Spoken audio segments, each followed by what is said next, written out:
I'm cooking a chicken parmesan, I'm cooking a meatloaf, meatballs, carnitas. I have a really good recipe. If you need it, Your Honor. Okay, wait, this sounds good. Your Honor, I've known Gavin for 17 years. We met in elementary school. He moved to New York after high school to pursue some talent out there.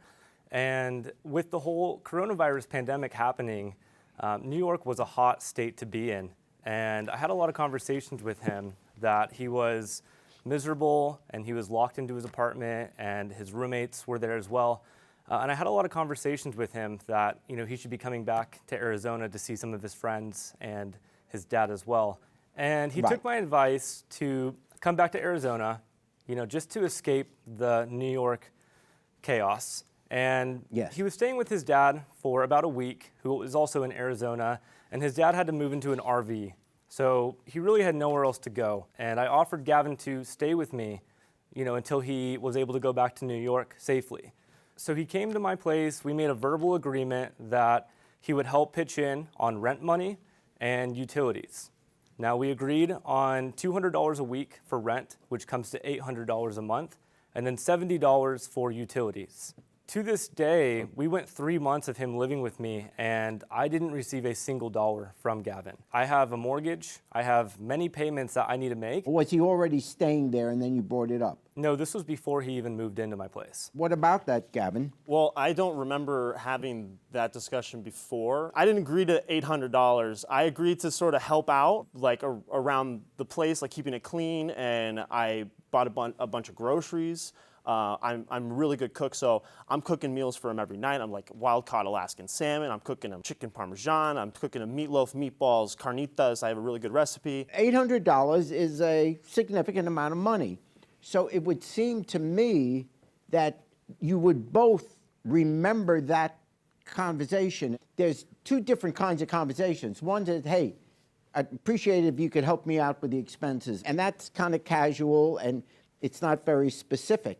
But when you say $800 a month rent and $70 a month utilities, that is a specific item that if he didn't pay after the first month and then after the second month, wouldn't there have been a, let's sit down, hey buddy, you owe me $1,700? When I first moved in with Dylan, I actually got hired back, because I've been unemployed since this whole pandemic situation. Sure. And so I got rehired back in June. They told me, come back to work where everything is good to go. I work in the service industry. You mean in New York? In New York, which I'm still paying rent for my apartment in New York. So, which is the reason why I'm stuck between a rock and a hard place. Anyways, they hired me back, and then Governor Andrew Cuomo shut down everything again. So then I was furloughed again, basically in a situation where I can't go back to New York. One, because my roommates actually had COVID at the time, so I didn't really want to risk my health. And so I'm staying with Dylan, and it's basically, to me, he came up to me after that sort of situation, trying to get bringing it up as like, hey, can you help out? He does get unemployment every single week, right? So he is getting money. And if you look at the exhibits, Exhibit A shows my mortgage every single month of $1,600. Exhibit C shows my security, cable, and internet every month, which comes to $221.19. Exhibit D shows my electricity bill, which has been $30 higher than last summer because of Arizona heat and a record-breaking summer.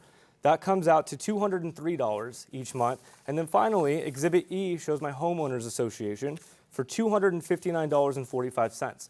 All of that comes to $2,253. So I'm not asking him to cut right down the middle, right? I'm asking him for $870, which is 38% of all of the expenses I pay every single month. And I've been looking for a roommate. And I gave him a favor of, you can stay with me if we have a verbal agreement that you'll be paying me a portion of your unemployment money each week, which he hasn't been doing. And you are honestly saying, remember, this is a lifetime best friend. And no matter what you tell me here, he's going to remember what you now just said. You are telling me that you don't at all remember him speaking about $800 or something like that per month on rent, that he would need help out on that. You're telling me he never said that he's a bold-faced liar? No, it didn't happen before I had moved into his place. There was a conversation about when I got hired and then got furloughed again in June. It wasn't like a contractual thing. I didn't expect it to be this sort of situation where he's asking for it at this moment. So I thought that there was enough equity. Let me say that. There was enough equity in our friendship to, maybe give me a little bit of time. But you don't need to be cooking. I have food as well. Okay, I had him. here's what I'm going to do. I'm going to try to make a decision and also save your friendship. The first month, I'm going to say that Gavin just accepted an invitation to stay there as a friend in need. So I'm only going to say that you owe him for the 2 of the 3 months. The second and third month, by then it should have been clear that this was expensive. He was expecting money.